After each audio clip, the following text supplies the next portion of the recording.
Why do you think people are shoplifting food? Well, a lot of the evidence that we've heard from police is a lot of it's organised. It's not just random people stealing because they're feeling Specifically hungry. around stealing food from supermarkets. It's stealing it to order, walking out with trolley fulls of beef, and then it's going off and being sold. And so there's an organised crime element to it. It's being sold? Yes. And there's also... So there's a black market for supermarket food? Yes. A black market for baked beans, Chewie. I wonder why that is. And and what does that tell you?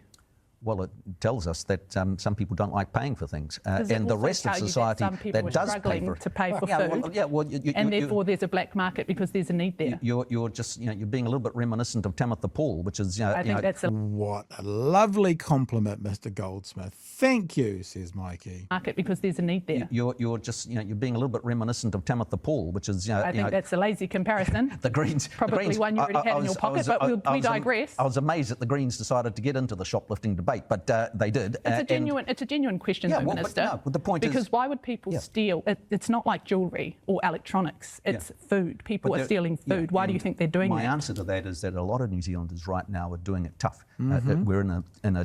Sorry, did you just say the quiet bit out loud, Mr. Goldsmith?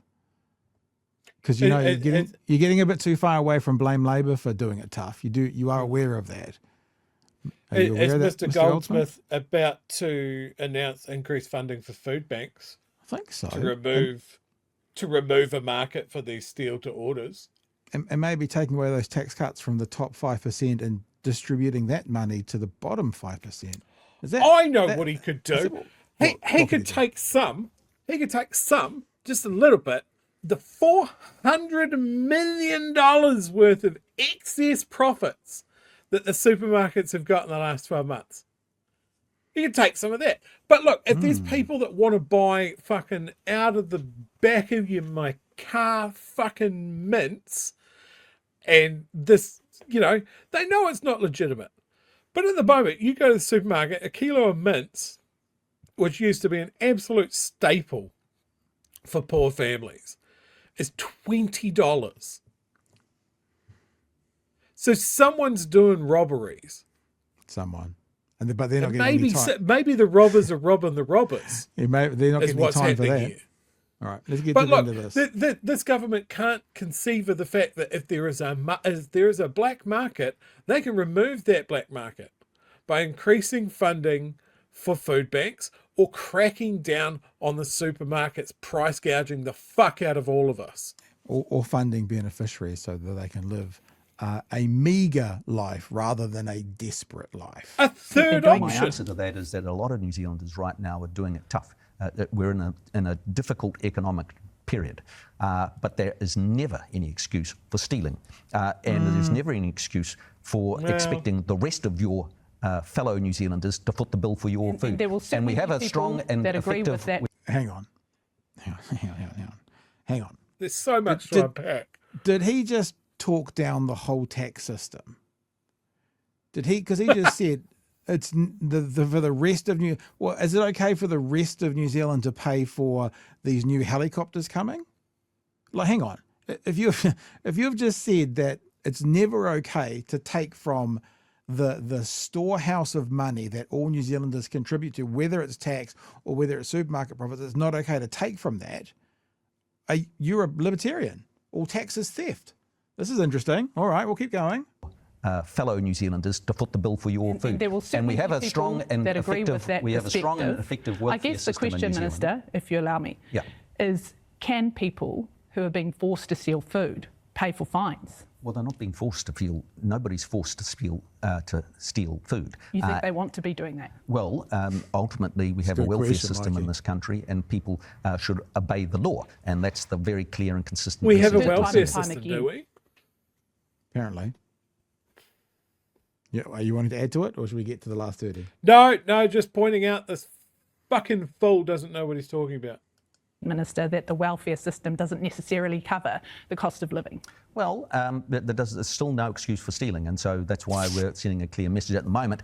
You've got to go through a whole court process for low-level shoplifting, and that's why we're bringing in an infringement regime like a speeding ticket, so that there are real consequences. Now, people need to pay their fines, and that is a big challenge that I've inherited, and the government's inherited. There's been a long-standing slackness when it comes to bringing in fines, and I've given very strong instructions to the Ministry of Justice to get cracking, and we're budgeting on getting more, and we're going to be quite ruthless in doing that. Okay.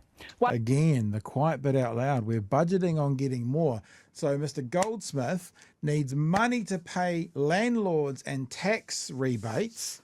So they're budgeting on getting more money coming in through their fine system. All of a sudden, Chewie, that treating your shoplifter like a parking ticket starts to make more sense because they need more revenue to pay for all their tax cuts.